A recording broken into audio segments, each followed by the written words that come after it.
I want to thank you for coming this afternoon. Last week, I announced a wartime reorganization of the Department of Justice to accomplish our new mission, the protection of the United States of America and its citizens from terrorist attacks. Our objective is to build a leaner and more efficient, mission-focused department capable of meeting the threat of international terrorism, while at the same time fulfilling our traditional justice function, upholding the rule of law and protecting the freedom of all Americans. Today, I am announcing a critical element of this reorganization that serves both our anti-terrorism mission and fulfills President Bush's pledge to improve the efficiency and effectiveness of the nation's immigration system.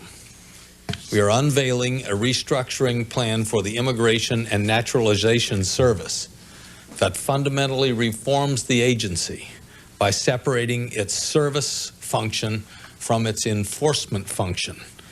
This will begin implementation during the next 30 days. The Immigration and Naturalization Service has struggled to perform two often competing missions. The first mission of welcoming new immigrants to America, and the second mission of seeking to protect our borders by enforcing immigration laws. In addition, the INS has suffered from insufficient accountability between field offices and the headquarters, and a lack of consistent operations and policies. The terrorist attacks of September the 11th underscored in the most painful way for Americans that we need better control over individuals coming to our shores from other nations. We remain a nation committed to welcoming America's friends from abroad, but we have a new determination not to see our welcome abused by America's enemies. The restructuring plan being announced today provides a framework that will allow the INS to better address its dual priorities of serving new immigrants and enforcing the nation's immigration laws. Under the plan, clear and separate chains of command for the agency's service function and the enforcement function are created. Efficiency is improved by eliminating layers of management between field offices and headquarters, and accountability is promoted by providing overall direction under a single agency head, the INS Commissioner. I thank President Bush for his leadership on this issue, because he spoke out early and forcefully on the need for INS reform long before the attacks of September the 11th. We've been able to move quickly to put a plan into place. In fact, I want to thank and commend Commissioner Ziglar for having delivered this INS restructuring plan to me in early September, before immigration reform gained new urgency as a result of the terrorist attacks. I also want to recognize Congress's long-standing commitment to reforming the Immigration and Naturalization Service. I thank Congress for its efforts, and I look forward to continuing to work with the members of Congress to see to it that all the necessary reforms for our immigration system are made.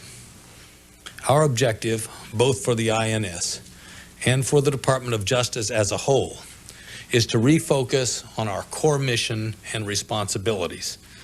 America is a nation of immigrants.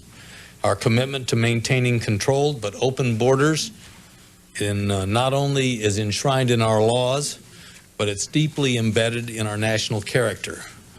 We cannot and will not allow those who would come to our country with evil intent, the intent to destroy freedom and to destroy the country and the openness which this country represents.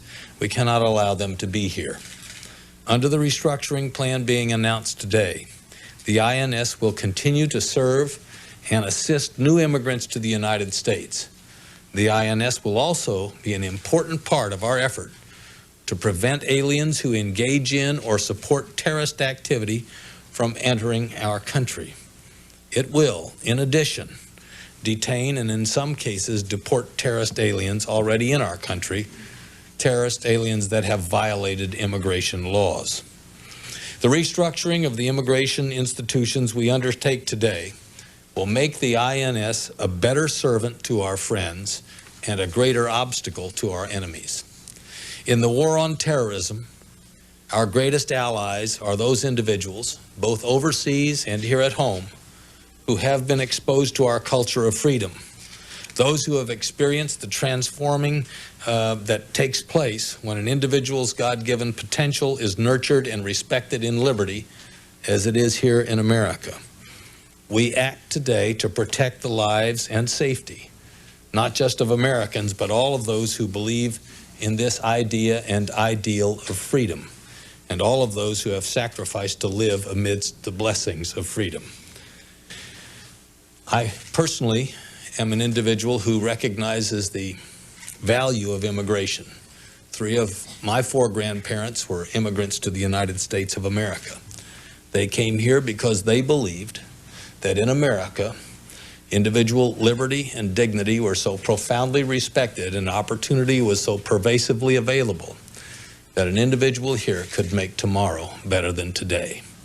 This is the ideal of America which we will protect, and we will never cease to protect it. When Emma Lazarus wrote the poem for the base of the Statue of Liberty, "Give me your tired, your poor, your huddled masses yearning to breathe free, the wretched refuse of your teeming shore, send these, the homeless tempest-tossed to me. I lift my lamp beside the golden door." She understood the value of liberty. She understood its catalytic impact, that it was, in fact, the character of that liberty that defined the potential of humanity, and it was defined more favorably here than anywhere else. It must continue to be defined favorably here.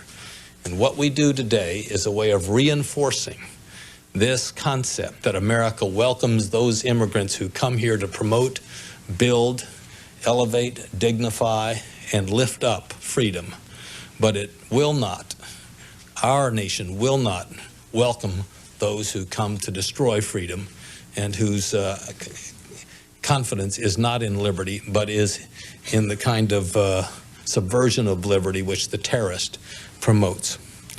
I'm pleased very much in this endeavor to be able to work with James Ziglar, who is working aggressively and in ways that are to be commended to provide this new framework for restructuring for the Immigration and Naturalization Service of the United States of America.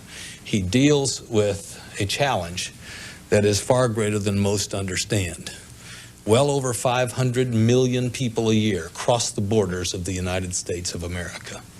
And he and those who work with him do yeoman's work in their efforts to make sure that we promote the safety, integrity, liberty, and freedom of the American people.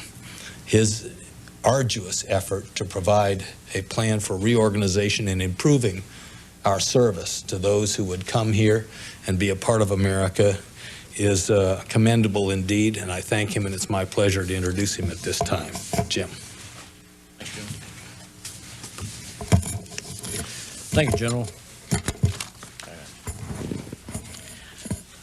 I wanted to start by thanking the employees of the INS who participated in putting together this restructuring plan. We had comments from all over the system. We had people participating in focus groups and that sort of thing.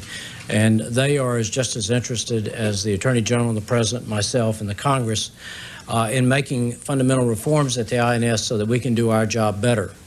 I also want to thank the Congress. I just was on the Hill speaking with Chairman Sensenbrenner and Chairman Gekas, talking to him about this plan, and tomorrow at a hearing of the Immigration Subcommittee, I will go to present this plan to the Congress so that they will have a much better view of what is in the plan. The Congress is very interested, as the Attorney General mentioned, in seeing that fundamental reform occurs.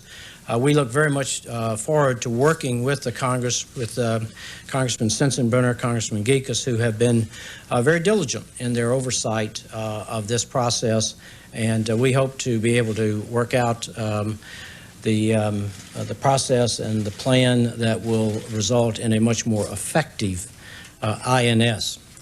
But regardless of what the outcome is with respect to legislation or anything else, what we're doing, or what we're announcing today and what we hope to do is something that will have a material positive effect on the performance of the INS.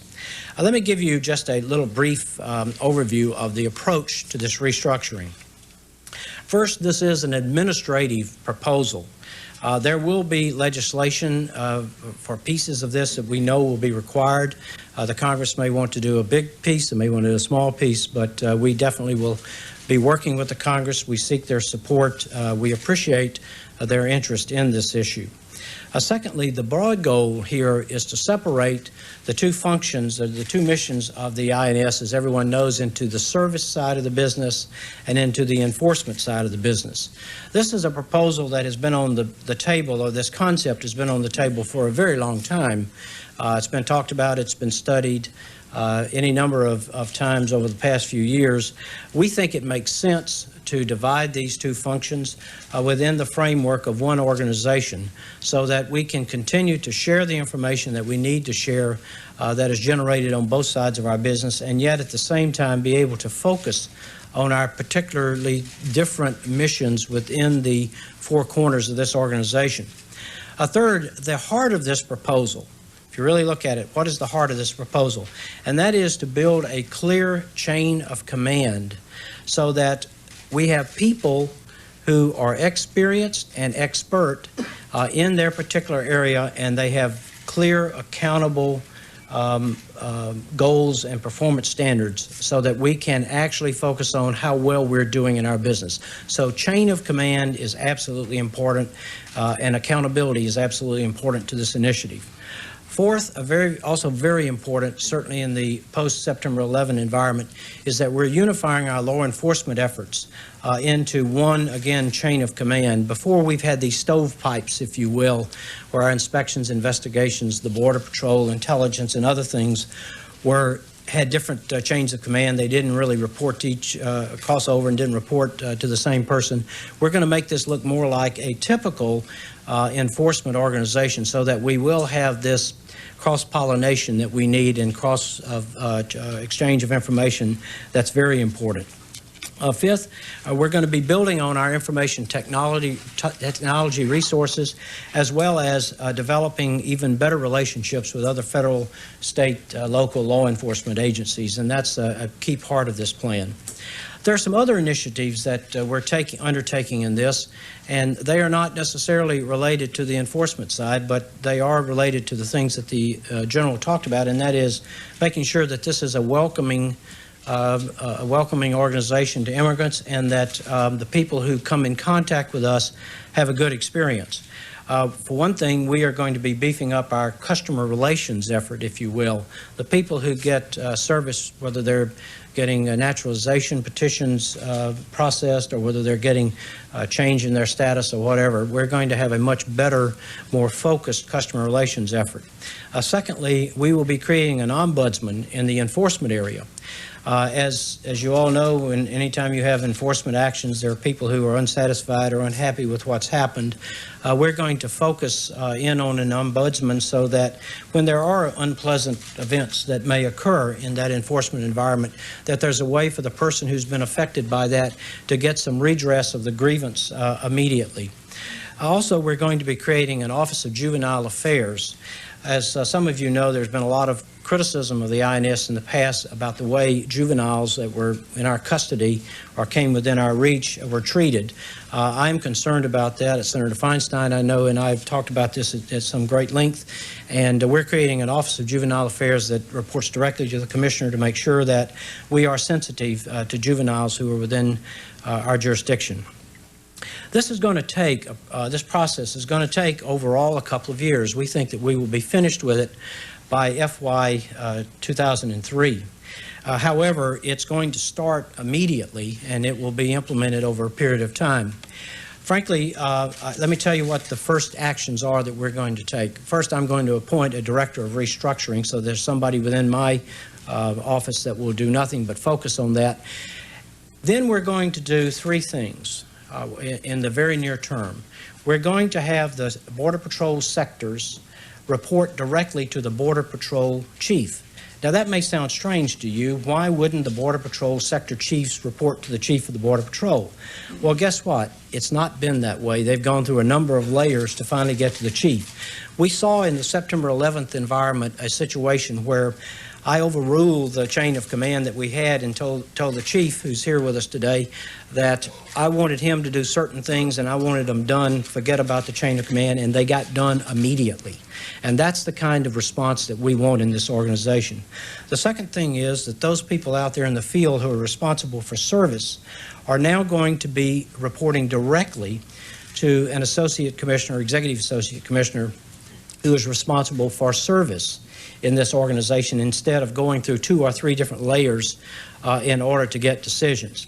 And then finally, we do own a number of detention facilities, as you know, and before our detention facilities have reported to a particular district director in which it happened to be located, then that went to a regional director, and it went through a whole bunch of layers of bureaucratic process, and we're taking that detention part of it out, and we're going to have it report directly up to headquarters and our head of detention and removal.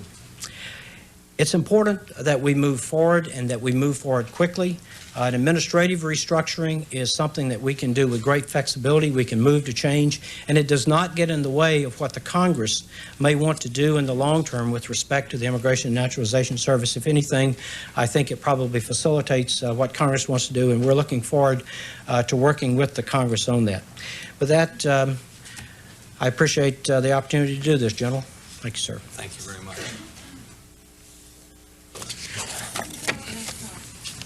Tony Blair said this morning that there was a tape that Osama bin Laden put out last week that presented clear evidence of his association in plotting and planning of the September 11 attacks. Have you seen that tape, and do you consider that to be the clearest evidence yet? Well, first of all, I believe that Osama bin Laden and al-Qaeda are responsible for the September 11th attacks. We saw the roots of this organization in Afghanistan. We saw manifestations of the organization in Europe. We saw the outcome of the organization and the conspiracy in the United States of America, in Pennsylvania, in Eastern Virginia, in the Washington, D.C. area, and in New York. So there's no question in my mind that Osama bin Laden and al-Qaeda and the terrorist network are responsible for this outrage. I have not seen the tape and am not prepared to comment on it, but I certainly don't need any additional evidence knowing what I know about the operation and the tragedy of September 11. Yes, ma'am. So, Governor Ridge has been talking about taking all of the agencies that deal with the border, Customs, Border Patrol, et cetera, and putting them under one umbrella. How do you feel about that, and how would that jive with the reorganization that's being talked about here, which would keep the Border Patrol as part of the INS? Well, of course, the border integrity of the United States is very important. It's also important to understand that of the 19 known hijackers, all of them entered the country legally. So this wasn't necessarily the penetration of our border by those who didn't have the authority to come. So if we're going to look at problems that come from people being here, we probably ought to look at a wide variety of things, including how well we process people who want to come. I've spent substantial time on our borders with those who are the investigators at the border and those who process people, and with members of the Border Patrol. I'm pleased to see Gus de la Vigna here with us today. And they work very hard. We have about 550 or 560 million border crossings a year. And of those, about 330 million are non-Americans. A lot of Americans go in and out across the border, so it's a major enterprise. I would welcome a thorough review of our border strategies, given the fact that we have the scale and the kinds of people who came in and out. I've been pushing for policies to scrutinize more carefully those who come into the country. A serious immigration review should examine the millions of visas that are issued annually by America, by the State Department, Other immigration policies need to be looked at, not just to look at a rearrangement of the resources that we would deploy. Our enforcement community works well, even together. In my visits to the border, I've been very impressed by, well, if you, the closest thing I can analogize this to is the toll booths on the I-95 going to New York. But coming into the United States, say from Mexico, you have those kinds of booths. One is manned by INS, the next by custom, the next by INS, the next by custom, and they've cross-trained. So in many respects, some of the kinds of efficiencies that would come from coordination are already being merged by people on the front line, and they're to be commended for it. Yes? General Ashcroft, do you think it's preferable for Osama bin Laden and members of al-Qaeda to be tried in a military tribunal, and wouldn't the American people have more confidence if they were tried in the U.S. legal system? Well, let me just say that the United States is in a state of war, and I think it's important to give the President of the United States the maximum flexibility consistent with his constitutional authority. A military commission that was mentioned in the order of the President would provide a jurisdiction for trying individuals who had committed or perpetrated war crimes, and these would be war crimes perpetrated by foreign nationals. These are not ordinary criminal events, certainly not individuals who are American citizens. In the course of the war, we may capture terrorists in places like Afghanistan, who I don't think we should have to bring back to the United States in order to bring them to justice. Let me just indicate that there is a very substantial history in this arena. Military commissions have been used throughout history since the Revolution, in the War of 1812, in the Mexican-American War, the Civil War, in World War I, in World War II. And World War II was the last war, I think, where we actually had people try to come ashore to do injury and harm in the United States. The Supreme Court has upheld the constitutionality of the military commissions, particularly in the Quirin case regarding the Second World War, where President Roosevelt established the commission to try specific individuals. And in that case, it's substantially different than it is in this case, because Roosevelt's order was a secret order not known to the American people, and the scope of the order even applied to American citizens who were a part of any such activity, which happened to have been the case at the time. The order issued by President Bush neither seeks to address citizens in the order, nor is it a secret order. It's pretty clear to me that the President is very well within the limits that have been sanctioned by the United States Supreme Court for the development of these kinds of options for treating war criminals, not part of the criminal justice system in the United States, but war criminals. And foreign terrorists who commit war crimes against the United States, in my judgment, are not entitled to and do not deserve the protections of the American Constitution, particularly when there could be very serious and important reasons related to not bringing them back to the United States for justice.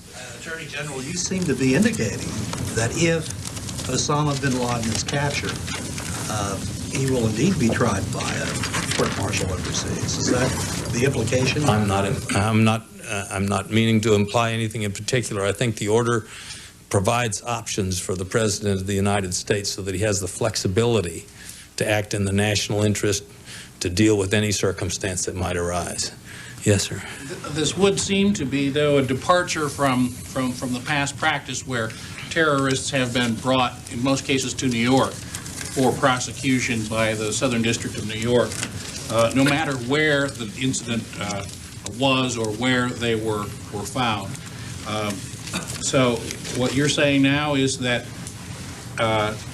in the case of al-Qaeda from here on, they may or may not be brought back to New York, or they may be prosecuted overseas? It's important to understand that we are at war now. And it's pretty clear that the acts of the terrorists on the United States soil against innocent individuals in the United States, and acts which have subsequently been endorsed by the terrorists in their statements about how they say the United States innocent people deserve this kind of treatment. These are acts of war. That distinguishes this setting from a variety of other settings. There are similarities to some other settings. For instance, when people came ashore from Germany, who came in from submarines in the Second World War, and the then President of the United States said, those who invade our country, come here with the purpose of destroying America, should be tried by a military commission in a time of war. I think there are similarities there. It's important to note that the President has undertaken to issue this order as a way of providing himself with the flexibility of decision-making to deal with circumstances appropriately in a time of war.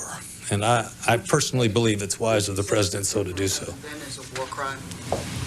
I believe those who flew airplanes into the World Trade Center, who commandeered airplanes that either crashed in Pennsylvania or into the Pentagon of the United States, and those who assisted them in doing so committed the kinds of criminal activity that would qualify as war crimes. And those overseas who might be charged with complicity. I believe those people who were involved in those acts committed war crimes against the United States and against other nations. Let us not forget that what we are doing in this entire effort, and the leadership of the President and the coalition of those supporting him, reflects an understanding that people from 86 nations, innocent individuals from 86 nations, were destroyed in these outrageous acts of terror, and their acts of war against civilization, in my judgment, as well as against the United States. Yes, sir. If there are people found in the investigation here in this country that you're able to link to September 11th attacks, for instance, among those already in custody, would you support seeing them tried in a military setting? The President of the United States has created this order with a view toward developing the flexibility of providing him with the range of options necessary to protect our national interests, and the order speaks for itself, yes. How much of it was driven by the fear that any trial in the U.S. could lead to further terrorist attacks? My view is that this order is a very responsible exercise of the President's judgment to make sure that the options available to him to represent the national interests of the United States are as broad as they can be in order to make sure that we're successful in the pursuit of the war against terrorism. And that's the purpose of this. I don't believe the President is focusing on a specific circumstance. He wants to say, as we approach the maturation of this effort, we want to have a full range of options available to defend the interests of the American people.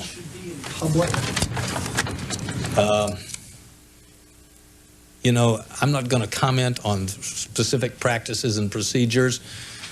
When you're at war, there are times when you share information with the enemy, times when you don't share information with the enemy, and there are good reasons, depending on circumstances, to either do that or not do it. Thank you. Yes, sir. Is there any indication whatsoever that the crash in New York is anything other than a mechanical mishap or tragedy? We have been working very hard, working frankly with the National Transportation Safety Board to develop information regarding that particular, the flight there, which is a substantial tragedy. Just a minute, I had some notes on that, and I'd like to refer to them if I could. The National Transportation Safety Board in settings like this is the lead agency, but the FBI has been extremely active. Let me just say, to the extent that the FBI has about 130 agents assigned to the investigation. We've interviewed about 200 plus people in the area as eyewitness or area participants in the overall situation. They heard or saw or were involved in some way. Over 70 airline and airport personnel have been interviewed that had a relationship to the flight and worked on or dealt with the plane before its departure. There's an explosives residue team that's examining the plane for any traces of explosives. And I should add that this is standard. This is not a result of any conclusion, but this is the kind of activity that is standard operating procedure so that we don't leap to a conclusion either one way or another. We're checking the passengers and crew, which is also a standard procedure. Both flight recorders have been recovered, and we hope that there may be something there that will provide us with additional information. We're actively investigating all possibilities, including terrorism. And to date, we have not found any evidence that this was anything other than a tragic accident. That does not mean that we have concluded that there was no crime. We simply have no evidence to date of a crime of terrorism, but the investigation is substantial and it's ongoing. Thank you. Yes. How will the INS restructuring help you track foreigners who come into this country, which has become an issue since the attacks? How will that help assist you? Well, frankly, we hope that there will be additional efficiencies in the system that come from clear reporting of enforcement personnel to enforcement personnel, rather than having enforcement personnel report through the other side of the operation, which is service, and the fact that we didn't have clear lines of authority. I would hasten to add that we believe there are improvements that we can make that flow from the kinds of things I mentioned earlier, the right kind of approach to who we invite to the country in the first place, the kinds of information we ask for them to give us, our ability to verify and validate that information, and our ability to ask individuals to report during their dependency of their stay in the country, a number of things that can assist us. And we don't see this reorganization as being an end to all that would ever be done to improve our performance. But it is a major step in terms of the structure and foundation upon which better performance can be built. Yes? Attorney General, I wonder if you could address concerns raised yesterday at a congressional hearing by members of the Border Patrol, in which they said that when they arrest people that have sneaked across the border, so clearly these are illegal entries, they are not required to do criminal background checks on them. They can release them on their own recognizance, and frequently do, with promises that that they ask for, that these people will come back for deportation hearings, and of course they say they rarely do. Wonder if you could address this. They say it has not really changed since September 11th. Frankly, I'm not prepared to make a comment on that. I have been on the border. I've spent time with Border Patrol agents. I've watched them work. I've been engaged in, I've seen them discover illegals welded into compartments of cars and trucks and a variety of other things. I know they have a tremendous responsibility. But I'm not prepared to answer about how each case is processed. And we're very happy to receive from the Congress any expression of their concerns. And frankly, if there are ways to improve our performance, that's what this administration should be all about. So we'll be eager to confer with the Congress about our ability to have better performance, and look forward to it. Thank you.